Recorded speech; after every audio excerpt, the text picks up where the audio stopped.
What's good, y'all? Elvis here. Welcome to another episode of Better Barbering. For my new people, Better Barbering is a series that I started where I share tips, tricks that make me a better barber, that other people can use to make them better barbers, and ideally better people.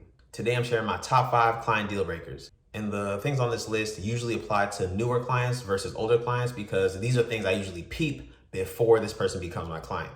So you could consider this a list of red flags for new clients.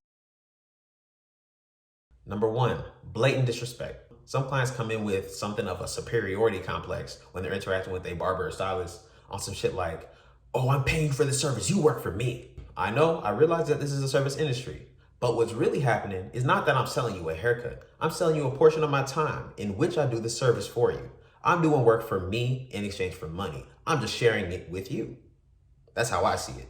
I don't look at me cutting someone's hair as a favor because it's an equal exchange. They're paying me for my time and effort at the price I dictate. So I'm coming into the interaction with a certain level of base human respect. I'm going to treat you like you a person, and what you say matters, even if it doesn't. So I expect the same standard of respect towards me and my time and energy. You're not trying to do that? Don't get a cut. Don't sit in my chair. There's millions of people out here that would respect my time. Number 2, it might be on my pet peeve video, but trust issues. Everybody has bad haircut experiences, but that's in the past. Especially if it was with your old barber. That got nothing to do with me whatsoever. And after enough bad cuts, clients tend to be a little more picky about certain details, and that's fine. I think everybody should be as picky as they decide to be and just find somebody who works with that level of pickiness. But if you book an appointment and sit in my chair, the first thing you do is bitch about your old barber, I'm already over it.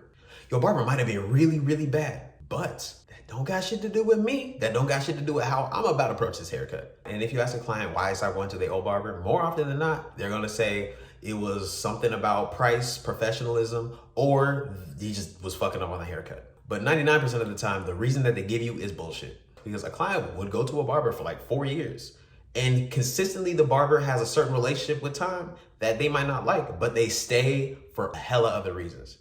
People usually embellish the reason they change barbers, or they come up with a believable lie. You would not believe how many clients come to me talking about, oh, my last barber pushed me back. It still hasn't grown back. Like, my nigga, it's been 6 months. That's not on your barber. That's how your shit grow. That is you. It is not on them. To be 100% transparent, there's some clients that just end up traumatized off some shit. So that's the first thing what they want to address with their new barber. Hey, my last barber was doing this. I ain't like that. I need you to do something different or better. And I respect that as long as the respect coming from them is adequate. But a good rule of thumb is that if you get a new client and the first thing they do is bitch about their old barber, it's not gonna be long before they bitching about you to their next barber. Number 3, not deciding on a haircut. Now, it's okay to be indecisive. Your barber's job is to consult with you and help you make a haircut decision that's in your best interest. But that only works if you have an idea of what you want. Sometimes I have clients that come in and they want a taper and they don't know what taper they want, and that's fine. And I just run them through the different kind of tapers and we'll see what fits them the best. But it's different and becomes a problem when a client comes in not knowing what kind of hairstyle cut whatsoever. Oh, maybe I want a fade, maybe I want a taper, maybe I want a mohawk, maybe I just want to grow it out, maybe I just want to do an afro. Like, you booked an appointment, you want a haircut or not. And the most frustrating thing is when I go through the process of doing a whole haircut and then they say, oh, I want a hairstyle that's completely different. That shit pisses me off, but generally you can circumvent that whole issue by focusing on your consultation and making sure that's thorough. Making sure you and your client are on the same page of what you want. But sometimes a client will just show you a picture and you see exactly what the haircut looks like from the picture and you put it on their head and then they realize, that's not what I wanted. I wanted something like that. And I'm all for editing a haircut to make it fit your client better. Like, let's say I did like a shadow fade. And when I was done with that, they realized, oh, I kind of want it tapered on the sides and the back. That's real simple to do. I just throw a taper on there, just slightly tweaking the haircut to fit my client better. But if someone asks me for a low taper, I finish the low taper. And then afterwards, they meant, oh, I wanted it faded a lot higher and bald. So a bald fade. Yeah, actually, respectfully, you got me fucked up. I guess fuck all the time and energy I spent on this previous haircut I did for you. If a client changes the haircut when I'm done with the haircut, that's 2 haircuts. I don't give a fuck. Number 4, client deal breaker, trying to dictate or influence my business. Whose business is this? My business. Who runs it? Me. How I run my business and all my policies are strictly set up to maximize my business, but also my work-life balance. If a client comes in trying to play by their own rules and ignore how I run my shit, they're not my client. You can get the fuck on. All my appointments are booked through an online booking link. I have that link in my bio. I put the information in my captions. I put it on my stories. Everybody I talk to about my business knows I book appointments online. And anybody that comes across my social media sees how to book very clearly if they read. But every day I got somebody in my messages or my message requests talking about, you cut it right now, how much you charge, you free? I don't even care if I'm not doing anything. I'm not free for you in that bullshit. Reading is fundamental. If you're not trying to read, you're not trying to book an appointment for real. Now here you are, look at you, waiting on a response that you're never gonna get. When you could have just saved both of us some time and booked online at your own convenience.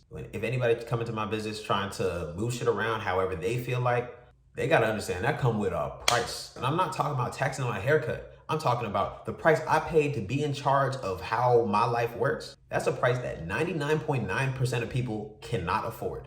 So I'm not gonna let you come into my life and try to dictate my shit for free. Keep in mind though, I don't mind making shit work for other clients. I have people that maybe I got booked up and they're texting me trying to get a time. I'm totally fine with that because they respected my process. They checked my booking and then saw I didn't have anything available, and then they're trying to make something work with me. Depending on what I got going on, that might be after hour price. But when it comes to that, there's mutual respect there.